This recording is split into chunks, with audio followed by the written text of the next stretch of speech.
Magandang araw mga ka-Erzz! Grabe mga idol, trending na naman ngayon dahil sa napakabonggang event ng Velvet Box.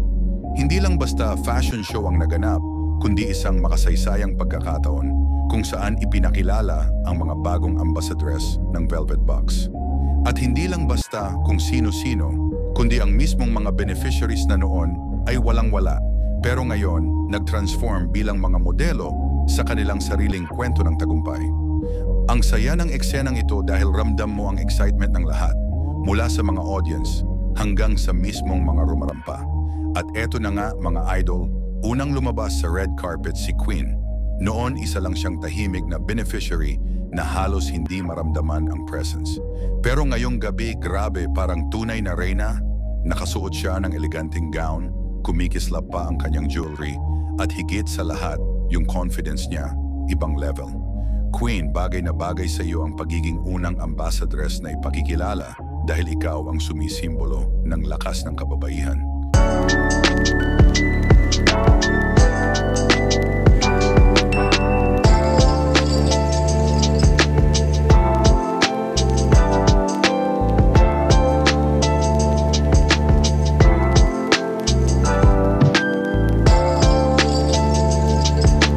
Kasunod naman si Pao, kapatid mismo ni Kalinga Prab. Dati mas kilala siya bilang tahimik at supportive lang sa bawat proyekto ng kanyang kuya. Pero ngayong gabi, wow mga idol, ibang aura ang ipinakita niya. Elegant, classy at ramdam mong may puso ang kanyang pagrampa. Pao, hindi ka lang basta kapatid ng isang sikat na kalingap, ikaw mismo ay inspirasyon ngayon.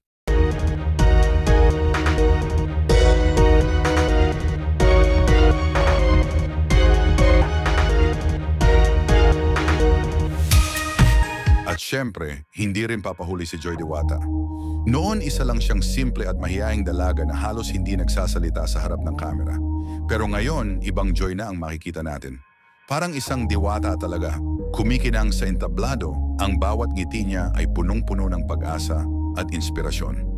Joy, talagang bagay na bagay ang pagiging ambassadress sa iyo.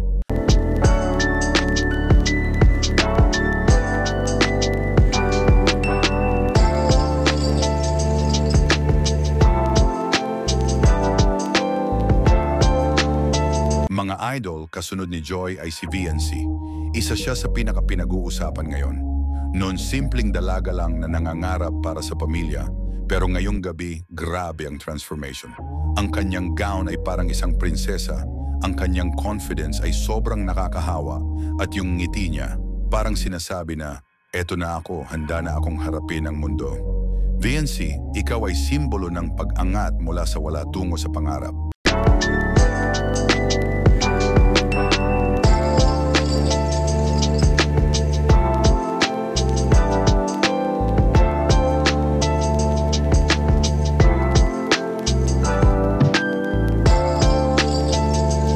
Pagkatapos ni VNC, lumabas na rin si Carla.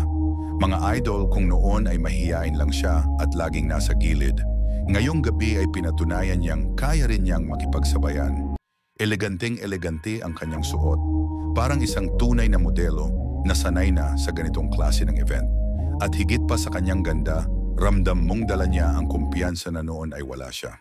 Carla, tunay kang ehemplo na kapag binigyan ng chance, kayang-kaya ng kahit sino ang umangat.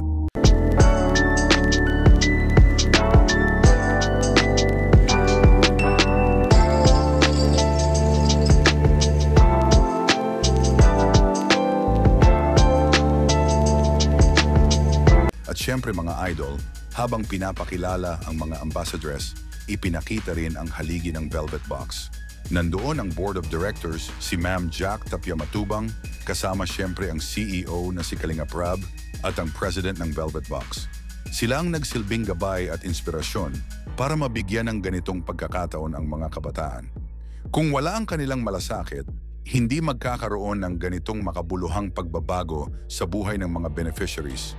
Ngayon mga idol, tinawag na ang susunod na rarampa sa red carpet, si Bridget. Noon mahiyain at walang tiwala sa sarili, pero ngayong gabi, ibang Bridget na ang makikita natin. Confident na confident, parang sanay na sanay sa spotlight. Ang kanyang gown ay simple pero eleganteng tignan, at higit pa doon, Ramdam mo ang tapang na nakapaloob sa kanyang puso. Bridget, tunay kang inspirasyon.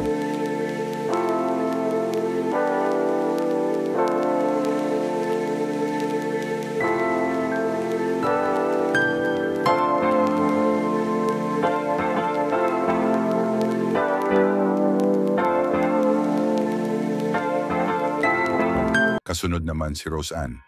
Mga idol, kung dati ay isang simpleng probinsyana lang si Rose Ann na walang ibang iniisip kundi ang makaraos sa pang-araw-araw, ngayon parang isang dalagang Pilipina na kinikilala sa stage. Ang kanyang elegance at aura ay parang isang artista. Nakaka-proud isipin na mula sa hirap, ngayon ay isa na siyang ambassadress ng isang kilalang brand.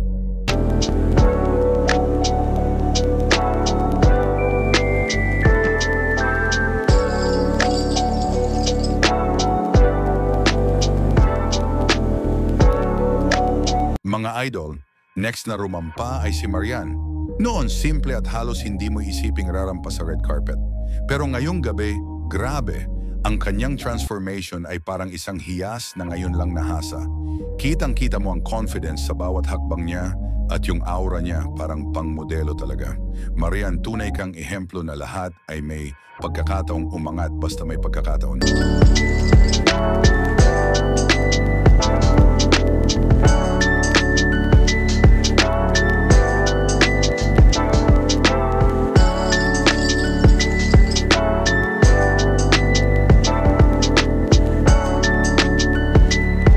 Kasunod niya ay si Dara. Mga idol, eto ang isa sa pinaka-inspiring ngayong gabi. Noon, simpleng pangarap lang ang hawak niya. Pero ngayon, kitang-kita mo na nagkatotoo ang lahat. Eleganteng-elegante ang kanyang suot at ang kumpiyansa niya ay parang nagsisigaw ng mensaheng posible ang lahat basta may tiwala ka sa sarili. Dara, isa kang simbolo ng pag-asa at pangarap na natupad.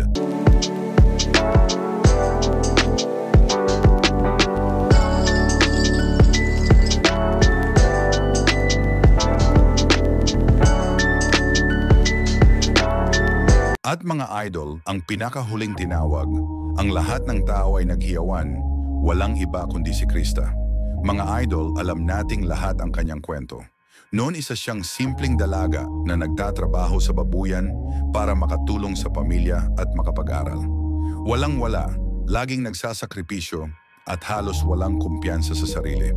Pero ngayong gabi, tignan nyo naman, isang ganap na ambassadress ng Velvet Box. Confident, elegant at tunay na inspirasyon.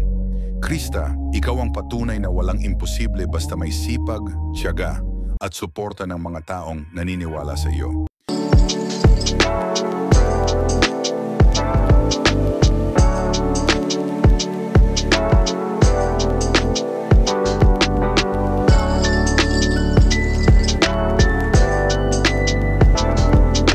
At dito na nagtatapos mga idol ang napakagandang event ng Velvet Box. Mula sa pagiging beneficiaries, ngayon ay mga ambassadress na. Isang malaking hakbang hindi lang para sa kanila, kundi para sa lahat ng kabataan na nangangarap ng pagbabago. Ang kwento nila ay nagpapaalala sa atin na kahit gaano kahirap ang buhay, may pag-asa pa rin basta may tiwala ka sa Diyos, sa sarili at sa mga taong handang tumulong.